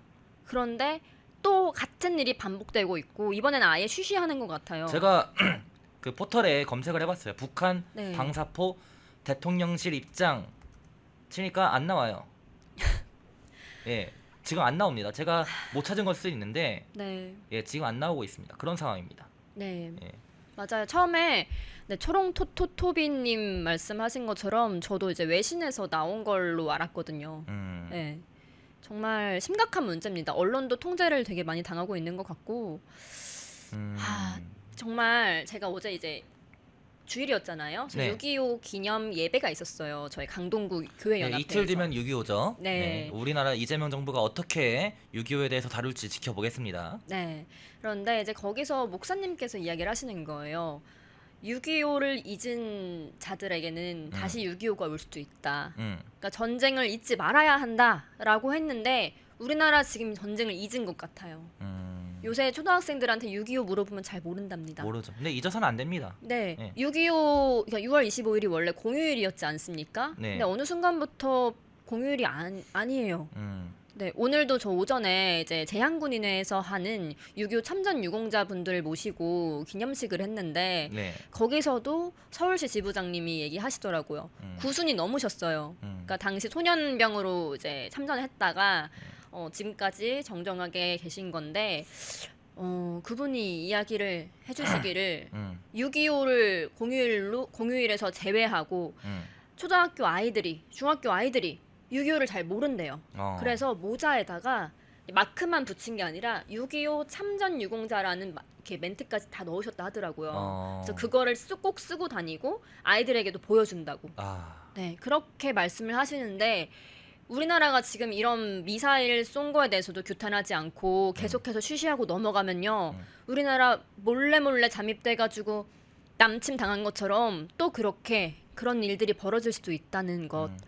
네, 명심하셔야 될 것 같습니다. 펜앤마이크와 광동이 함께 준비한 광동 루테인 밀크시슬 구독, 좋아요. 자, 지금부터는 양일국 평론가님과 함께 지금 미국이 이란을 폭격한 상황, 중동 지역에 지금 불고 있는 전쟁의 지금 어떤 구름들, 암운들 한번 살펴보도록 하겠습니다. 양일국 평론가님입니다. 어서 오십시오. 네, 안녕하세요. 자, 주말 사이에 미국이 드디어 이란을 폭격을 했습니다. 자, 이란을 폭격한 미국의 어떤 목표, 목적 이런 거 뭐였습니까? 예, 뭐 지난주에 대담에서 이야기한 게 사실은 저도 폭격을 할 거라고 예측은 내놨습니다만 예, 예. 사실 마음속으로는 음. 그런 데까지는 나아가지 않기를 좀 바랬던 예. 면이 좀 있는데 크게 보아서 4가지 정도 목적이 있다고 정리가 될 것 같습니다. 첫째는 지금 이란이 약 6개 정도의 핵탄두를 만들 수 있는 우라늄 농축을 끝냈다는 첩보가 있습니다. 예. 그래서 아마 핵보유국으로 진입하지 못하게 하기 위한 불가피한 선택이었다 이렇게 보여지고요. 그다음에 두 번째로는 이번에 단지 그 핵 관련 시설만 타격을 한 게 아니고 정유 시설을 같이 부셨습니다. 그래서 아시다시피 이란은 지금 중국에게 석유를 대고 있는 주요 예. 에너지 공급망이죠. 그래서 중국의 에너지 확보 그것을 우회적으로 차단하기 위한 의도도 있다고 보입니다. 그러니까 지금 미국은 국내적으로 셰일 원유를 개발해서 에너지 자립도를 높이고 예. 대외적으로는 이른바 그 1대1로를 차단해서 지금 중국을 고립시키는 전략을 펼치고 있거든요. 예. 우리가 말이 좋아 1대1로지 사실은 중국이 바다를 거치지 않고 석유를 확보하기 위한 몸부림입니다. 그건 사실은. 그래서 육로를 통해서 이제 파이프라인을 통해서 이란으로부터 이제 석유를 안정적으로 수급하기 위한 큰 그림을 지금 중국이 예. 그리고 있는데 지난주에도 말씀드렸던 바와 같이 사실 이란과 미국은요. 대등한 조건에서 전쟁을 할 그 급이 아닙니다. 예. 그래서 우리가 미국이 이란을 때린 것을 이게 전체적인 중국 포위 전략, 미중 패권 경쟁이라는 큰 구도에서 봐야만 이 진실된 그림이 보이지 않을까 싶고요. 예. 그리고 세 번째 목적이라고 하면은 트럼프 정부 2기의 대외 전략, 메이크 아메리카 그레이트 어게인 예. 이것에 대한 의지를 대외적으로 천명하기 위해서 이번 폭격을 했다고 보는 겁니다. 예. 그리고 그 대외적으로 천명하는 그 메시지 가운데에는 이스라엘은 끝까지 우리와 함께 간다. 바꿔 말해 동맹국은 우리가 끝까지 도와준다는 그런 메시지를 줌으로써 전 세계 그 미국의 자유 우방들을 결집시키려는 의도가 깔려 있다고 봅니다. 예. 그리고 마지막으로 한 가지 더 생각을 해보자면 벙커버스터 이 신형 무기의 위력을 과시하려는 용도도 있다 이렇게 보는 겁니다. 그래서 그 이번에 GBU-57이라는 최신 벙커버스터가 이번에 이제 그 위력이 공개가 됐습니다. 예. 뭐 잘 아시다시피 사막 모래는 한 100m 뚫고 들어가서 터집니다. 예. 그리고 콘크리트 구조물은 한 60m 정도 뚫고 들어가는데 문제는 이번 폭격은 이제 B2가 한 상공 12km 정도에서 떨어뜨렸는데 예. 저 미사일 하나가 13톤이라 그러죠 무게가. 예. 그래서 대단히 무거운 무기니까 뭐 어느 정도 땅에 깊이 들어가겠다고 짐작은 되는데 땅에 일단 진입한 다음에 어떤 방식으로 땅을 뚫는지가 대회비입니다 저게. 어허. 그래서 저 미사일 벙커버스터를 과시함으로써 특히 우리가 이란 말고도 땅 속에 이런저런 시설을 잘 숨기기로 유명한 나라가 하나 또 있습니다. 북한이죠. 그래서 저 벙커버스터의 그 위력을 과시함으로써 대외적으로 북한에 대한 압박 이것도 아마 이렇게 큰 목적 중에 하나로 보이는데요. 예. 지금 화면에 나오고 있는 저 B2가 1989년에 첫 운항을 했던 최신의 스텔스 전폭기입니다. 그렇죠. 그래서 저 전투기와 관련된 말들이 참 많은데 모양은 일단 매의 모양을 베꼈습니다. 네, 그래서 먹이를 찾아 박쥐 날아가는 모양이다 뭐 그런 얘기도 예, 하던데요. 예. 색깔은 이제 박쥐를 닮았습니다. 근데 네. 옆에서 보면 이제 매가 날아가는 모양을 베껴서 만들었습니다. 저 가격이 1조 원 정도로 알려져 있습니다. 근데 예. 알려져 있다는 표현을 제가 쓰는 이유는 거래가 된 적이 없기 때문에 그렇습니다. 맞습니다. 근데 같은 모양과 크기의 황금보다 비쌉니다. 어허. 그러니까 저거를 구입한다는 건 상당히 어려운 일이고 예. 또 그리고 저게 제대로 스텔스기로 레이더에 안 잡히려면 엄청난 유지 보수 비용이 들어가는데 아직까지 저 B2를 정상적으로 운용할 수 있는 나라는 미국밖에 없다. 그리고 이번에 그 작전을 할 때 벙커버스터가 13톤 정도 하는데 B2가 한 번에 실을 수 있는 폭장량이 한 26톤 정도거든요. 그러면 두 발 예, 싣고 갔다 아주 오더라고요. 억지로 두 발을 실을 수는 있지만 아마 뭐 여유 있는 미국이니까 저 가오리 6기 정도가 한 발씩 싣고 둥실둥실 떠가서 때리고 오지 않았느냐 하고 지금 예상이 되는 것이고 아침에 외신을 잡으니까 2개씩 싣고 가서 한 12발, 13발 때리지 않았겠냐 뭐 그렇게 분석을 하더라고요. 그래서 그 일단 분화구가 일단 6개가 찍혔던 모양이에요. 예, 예. 그래서 뭐 아마 넉넉한 나라니까 아마 안정적인 운영을 위해서 한 발씩 또는 두 발씩 싣고 갔을 것 같고요. 예. 그리고 B2가 저게 실제 전쟁 날 때 하는 역할이 뭐냐면 저 덩치에 비해서 폭탄을 많이 못 실는 이유가 스텔스 때문에 예, 그렇습니다. 그래서 우리 저 지난주에 최대현 선배님 말씀하셨던 그 뭐 죽음의 백조 예. B1B 랜서 같은 거는 이제 바깥에까지 풀로 때려 실으면 예. 한 50톤 실어지거든요. 대신에 그거는 이제 스텔스 기능이 없기 때문에 초음속으로 날아다닙니다. 예. B2는 마하 1 이하로 날아요. 빨리 날 이유가 없습니다. 어차피 관측이 안 되기 때문에 예. 그렇습니다. 그래서 아마 악몽의 밤이 아니었을까. 저 아하하하. B2가 대여섯 대가 공중을 날아다니는데 예. 야간에 아마 작전했을 테니까 눈에도 안 보이고 레이더에도 안 잡히는 공포의 순간이었지 않나 그렇게 말씀드리겠습니다. 예. 참 저런 어마어마한 무기를 갖다 가진 미국이 드디어 이제 이란 공격에 나선 거 이게 참 걱정이 되는 그런 상황이기도 한데 그런데요 이런 미국의 이란 폭격에 대해서 지금 전 세계가 보도하고 있는 행태를 좀 보게 되면은 그 양상이 좀 이렇게 뭐랄까요 좀 갈라지는다 그럴까 미국 편을 드는 쪽도 있고 아니면 미국에 대해서 반대편 쪽의 목소리를 좀 크게 보도하는 그런 쪽도 있다면서요. 이거는 좀 근본적인 이야기를 먼저 좀 하고 시작해야 될 것 같습니다. 예. 우리가 소속이 어디인지를 헷갈리거나 망각을 하면 필연적으로 이상한 행동을 하게 됩니다. 예. 예를 들어서 우리가 안중근 의사를 다 존경합니다. 근데 예. 우리가 대한민국 소속이라는 소속감이 있어야만 그 안중근 의사를 존경하게 되는 것이고 예. 제3자가 본다 그러면 뭐 살인자라고 이야기할 수 있는 것처럼 그래서 근본적으로 지금 현대 사회의 많은 문제들이 너도 옳고 나도 옳다. 너 한 사람만 옳다고 이야기하지 마라. 이런 것들이 너무 과도하게 미덕으로 간주되다 보니까 옳고 그름의 문제에 대해서 이 언론사들이 기계적인 중립적 스탠스를 취하는 경우가 많아요. 그래서 우리가 국제 문제를 볼 때 저스티스, 뭐가 예. 정의로운 건지에 대한 개념을 좀 다시 우리가 적어도 8, 90년대 교육 환경에서는 이게 명확했습니다. 근데 오늘날은 좀 학교 교단에서 있는 교사들조차도 예. 어느 한쪽이 옳다고 하면 편향된 수업이 아니냐. 아. 그래서 우리가 국제 문제를 볼 때 스탠다드가 있습니다. 그 대표적인 학자가 이제 존 롤즈, 정의론으로 예, 유명한 정의론. 분입니다. 예. 그분이 우리가 저 뭐 공정으로서의 정의 뭐 이런 것만 유명하지만 사실은 국제 정치를 보는 올바른 정의론을 만민법이라는 제목의 책으로 이미 90년대에 발표를 했습니다. 그게 지금 국제사회의 스탠다드라고 감히 말할 수 있고요. 예. 그 내용을 아주 단순하게 요약을 하면 국제사회에는 질서 정연한 나라가 있고 정상적이지 않은 나라가 있다. 근데 정상적이지 않은 나라는 왜 정상적이지 않으냐? 인권 보장이 안 돼서 그렇다. 다시 말하면 인권 보장이 되는 나라는 질서 있는 나라. 예. 인권 보장이 안 되면 정상적이지 않은 나라. 자, 그러면 정상적이지 않은 나라는 다시 두 개로 나뉩니다. 가난하거나 경험이 없거나 다른 불가항력적인 이유로 인권 보장을 못하는 나라. 예. 그걸 이제 burdened country 그래가지고 무거운 짐을 진 나라 이렇게 표현했습니다. 그런 나라는 자립할 때까지 도와줘라. 하지만 자립한 이후에는 알아서 살게 해야 된다. 그런데 문제는 불량 국가들 가운데 자립할 의지도 없고 인권 탄압을 하면서 거기에 호전성까지 가진 나라, 그걸 이제 불량 국가라고 불렀습니다. 그 불량 국가에 대해서는 우리가 국제사회가 정의의 전쟁도 불사해야 한다고 이야기했습니다. 그 책에서. 그리고 상식적으로 인권과 풍요를 누리는 나라가 예. 그렇지 못한 나라를 도와주고 또 자국민을 괴롭히는 나라를 제재하고 응징하는 것은 정의로운 일입니다. 근데 어느 순간부터 우리나라에서 이런 얘기를 하면 너 미국 편 드는 거야?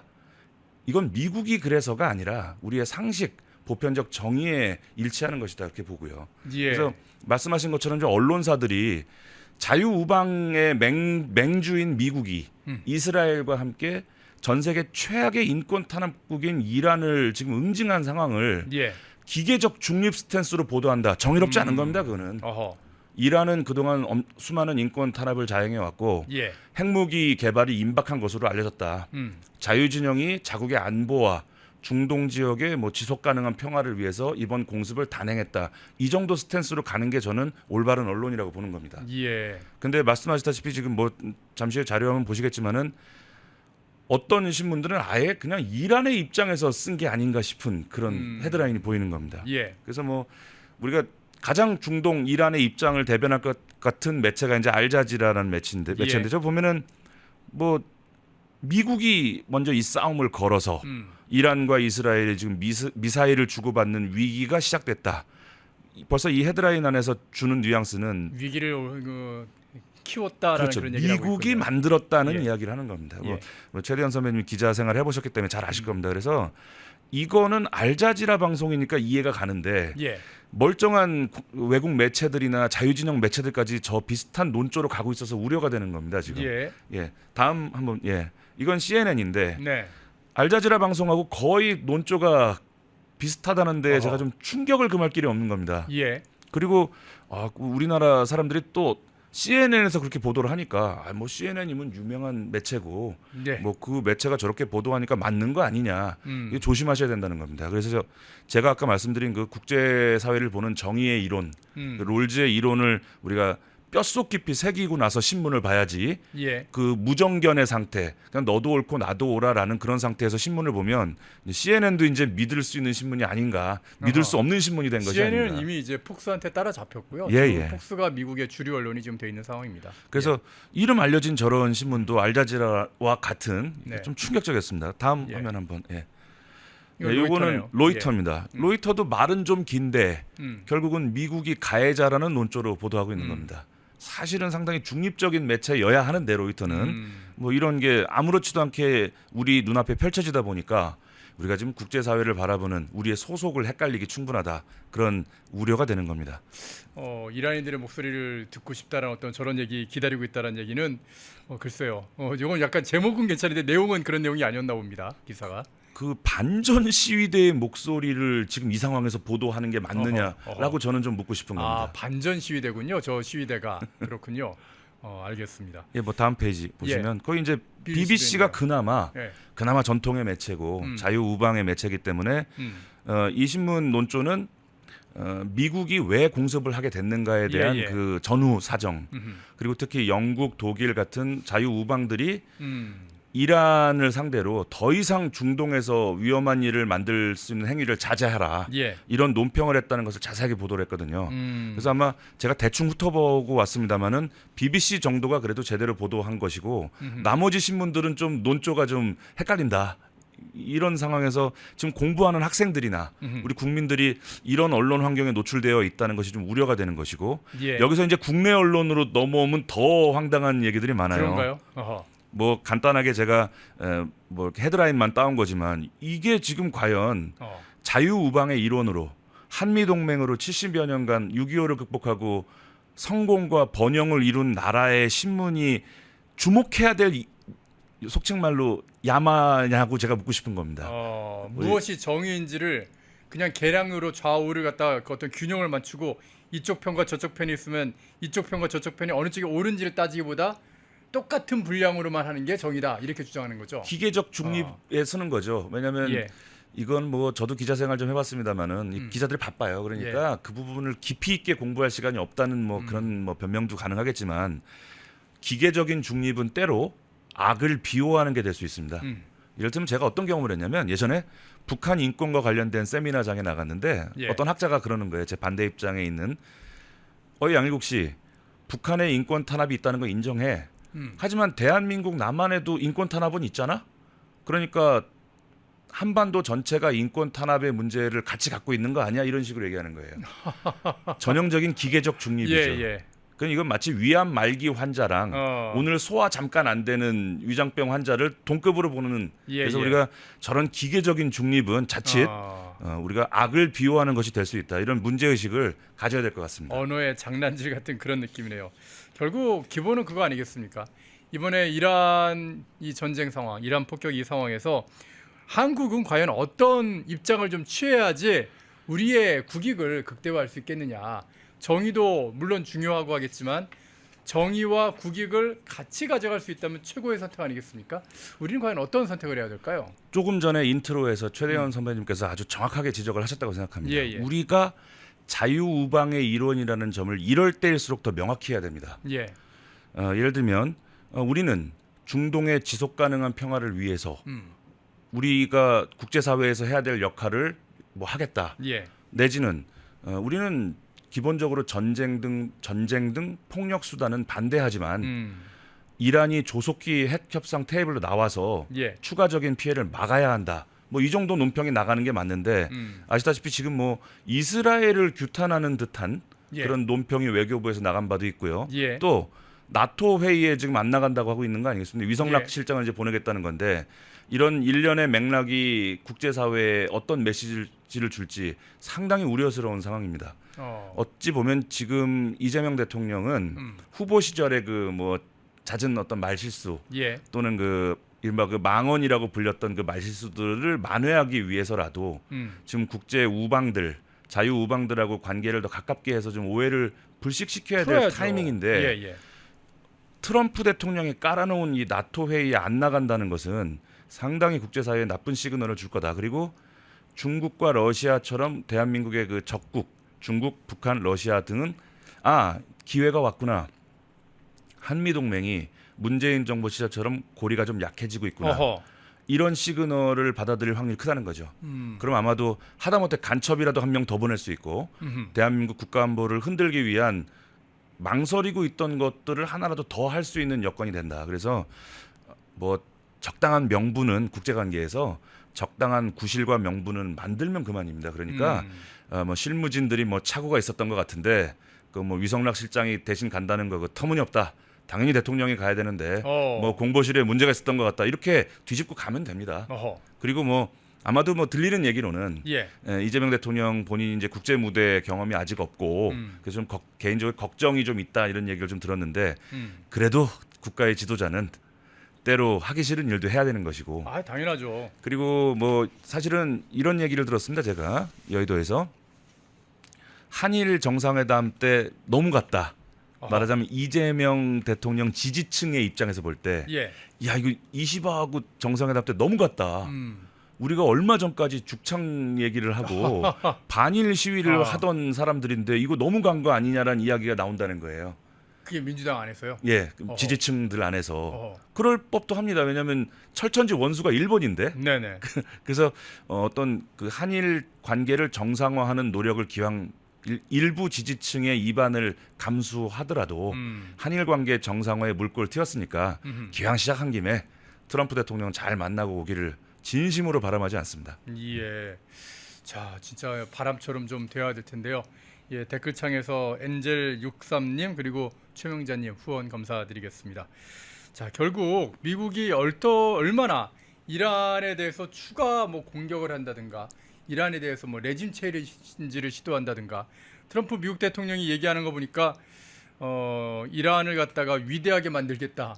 그래서 뭐 원래는 마가지 않습니까? 근데 네. 미가 그래서 메이크 이란 그레이트 어게인으로 이렇게 얘기를 하더라고요. 그러면서 이제 미국을 위대하게 하겠다 뭐 그런 얘기를 하고 있는데 미국이 정말 이란에 대해서 레짐 체인지까지 벌릴 거라고 보시나요? 어떻게 보시나요? 일단은 미국은 전 세계를 자유진영의 영토를 넓히는 쪽으로 모든 예. 세계 전략이 맞춰져 있기 때문에 가능하다면 이란의 레짐 체인지 충분히 고려하고 있을 거라고 보고요. 또 경우에 따라서는 아예 다시는 독재 내지는 왕정, 신정 체제를 회귀할 수 없는 안전장치까지 아마 고민하고 있을 겁니다. 그런데 이번에 일단 핵시설을 부셔놓고 예. 너희 지도자 어디 숨어 있는지 우리 알고 있다. 쉬운 작전이다 지금. 근데 내가 살려줄 테니 정상적으로 회담장에 나와갖고 항복을 해라. 지금 그걸 예. 요구하고 있거든요. 그래서 제가 이번에 볼 때는 아마 핵무력화 그리고 뭐 하메인이 그 정권 축출하는 정도 선을 아마 목표로 둘 것 같고 그 뒤에 항구적인 자유국가로 만드는 그것은 아마 경우에 따라서 좀 밀고 당기고 조율이 좀 있을 것 같습니다. 다만 지금 일부 언론들이 이건 저의 개인적인 견해라는 것을 전제하고 예. 일부 언론들이 이란을 응징하는 과정에서 호르무즈 해협이 막힐지도 몰라. 또는 뭐 전 세계 무역에 큰 장애가 생길지도 몰라. 예. 또 거기 한바탕 대규모 전쟁이 일어날 수도 있다. 뭐 이런 보도를 지금 앞다투어 쏟아내고 있는데 네네. 이란은 호르무즈 해협을 완전히 봉쇄할 능력이 없습니다. 없나요? 그 넓은 폭이 한 10km 정도밖에 안 예. 되는데. 예. 특히 이렇게 밤에 저 B2 폭격기에게 이렇게 당하고 어허. 우리 어디 너 숨어 있는지 알아 이런 정도 상황인데 지금은 대규모 전쟁을 일으킬 생각을 좀 못 하고 있습니다. 지금 이런 상태의 이란이 전 세계의 그 물동량을 좌우할 수 있는 그 호르무즈 해협을 과연 차단할 결정을 할 것인가? 만약에 그걸 실행에 옮긴다면요. 예. 추가적인 요인 암살 또 지도자 암살까지 아마 테이블에 올라가지 않을까 미국 입장에서. 그래서 어려울 겁니다. 그래요. 그리고 지금 그 호르무즈 해협 인근에 정말 B2보다 무시무시한 미제 항공모함 2개가 상시 배회하고 배치가 있거든요. 됐죠. 그래서 예. 지금 그런 상황에서 호르무즈 해협에 대한 무리한 봉쇄를 과연 시도할 것인가? 그래서 전쟁의 논리로 볼 때는 쉽지 않을 거다. 그래서 저 개인적으로는 호르무즈 해협에서 어떤 불상사가 생기고 예. 또는 우리 경제에 일정 부분 타격이 있더라도 우리는 자유우방과 함께 간다. 뭐 좀 이렇게 스탠스를 취하고 나가야 미국에게 신뢰를 얻을 수 있지 않을까. 지금 그런 의미에서 나토 정상회의는 반드시 참여를 해야 되겠네요. 그 나토 정상회담에 부르는데 안 간다는 것은 예. 이것은 정상적인 외교가 아닌 겁니다. 그래서 지금 많은 분들이 네. 지금 이 정부가 국정 총체적인 난맥상에 있는 거 아니냐. 그리고 이 니케이 신문이 단독 보도를 해가지고 트럼프 대통령이 판을 깔았다는 게 알려지지 않았습니까? 예. 그러면 이 정도 정보가 과연 청와대하고 공유가 안 됐다고 의심하는 분들이 있거든요, 지금. 아니 니케이가 아는 걸 우리 정부가 몰랐나? 알았다면 정말 트럼프가 이렇게 판을 깔고 있는 것을 만약 우리 정부가 알았다면 대대적으로 홍보하지 않았겠어요? 어허. 우리 G7에서 트럼프가 이재명 대통령을 무시한 것이 아니다. 지금 저 나토 헤이그에서 우리 이 만나기로 한 거다. 판이 벌어지고 있다. 예, 예. 그 성급한 보도하는 언론들 조심해라. 뭐 이렇게 나와야 맞지 않아요? 그래서 어떤 한미 간 정보 공유나 조율이 지금 전혀 안 되고 있다. 총체적인 난맥상에 있는 게 아니냐는 걱정이 나오는 겁니다. 예, 예. 그런 부분의 우려를 불식시키기 위해서라도 나토 반드시 가야 됩니다.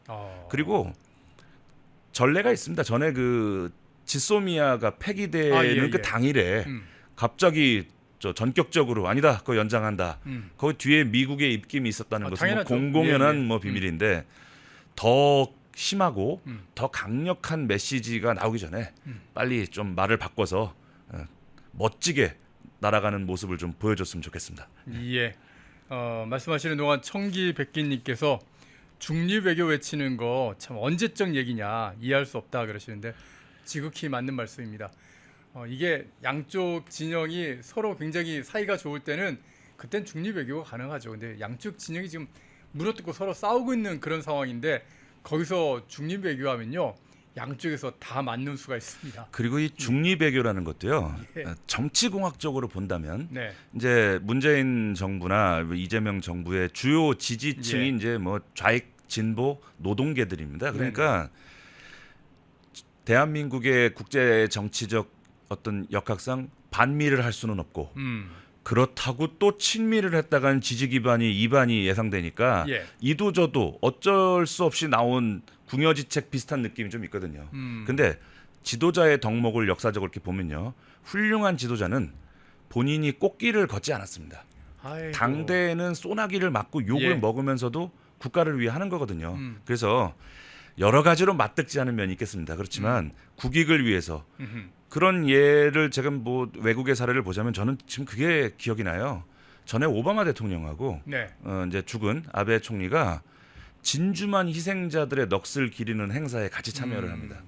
그럼 뭐 언뜻 보면 그럴 수도 있지 않냐 할 수 예. 있지만 일본 입장에서는 어허. 자신의 그 선조들이 잘못된 판단으로 진주만을 공습했다가 속된 말로 곤욕을 치렀습니다. 핵을 2번 맞았습니다. 네. 그런 역사를 뒤로 하고 지금 당장 한일 협력이 필요하니까, 미일 협력이 필요하니까 예. 가서 고개 숙인 겁니다. 저는 그때 그 우리 국민들이 아베 총리 많이 미워했지만 국제 정치를 공부하는 학생으로서 저 지도자의 뒷모습은 아름답다. 본인 속칭 아베는 자존심이 없고 민족적 자긍심이 없었겠습니까? 예. 국익을 위해서 고개 숙이는 저 모습은 아름답다. 우리 이재명 대통령에게도 그런 모습을 기대합니다. 예. 아이고. 예, 청기백기님 후원 감사드리겠습니다. 양일국 박사님과 함께 진짜 국제 정세 이제 앞으로 어떻게 돌아가게 될지 그런 것도 좀 전망해 보면서요. 한국이 이번 미국과 일본의 미국과 이란의 이 전쟁 상황 속에서 어떻게 하면 국익을 좀 극대화할 수 있을지, 그리고 무엇이 진짜 정의이고 무엇이 과연 제대로 된 언론의 보도인지 한번 좀 잘 좀 짚어봤습니다. 오늘 논평 정말 재밌게 잘 들었습니다. 오늘 감사합니다. 감사합니다. 펜앤마이크와 광동이 함께 준비한 광동 루테인 밀크시슬, 혈행 개선, 노화로 인한 눈 건강, 간 건강. 펜앤마이크 TV 단독 할인 2개월분 한 박스에 3만원, 6개월분 세 박스에 84,000원. 펜앤마이크 구독자 전용 댓글 상단 할인 링크에서 구매 가능합니다. 전화 문의는 1661-6915, 전화 문의는 1661-6915. 펜앤마이크와 광동이 함께 준비한 광동 면역보감 데일리 스틱, 2024년 건강기능식품 대상, 높은 흡수율, 휴대와 섭취가 간편한 스틱형 펜앤마이크 TV 단독 할인 1개월분 한 박스에 33,000원, 3개월분 세 박스에 9만원. 펜앤마이크 구독자 전용 댓글 상단 할인 링크에서 구매 가능합니다. 전화 문의는 2661-6915, 전화 문의는 2661-6915. 펜앤마이크와 광동이 함께 준비한 광동 혈당혈압 콜레스테롤 케어 솔루션, 식후 혈당 상승 억제, 체지방 감소, 혈중 콜레스테롤 개선, 높은 혈압 감소. 펜앤마이크 TV 단독 할인 1개월분 한 박스에 25,000원, 3개월분 3박스에 66,000원. 펜앤마이크 구독자 전용 댓글 상단 할인 링크에서 구매 가능합니다. 전화 문의는 1661-6915, 전화 문의는 1661-6915. 펜앤마이크에서 추천하는 영상도 보고 가세요. 다른 영상도 즐기시려면 구독 버튼을 꼭 눌러주세요.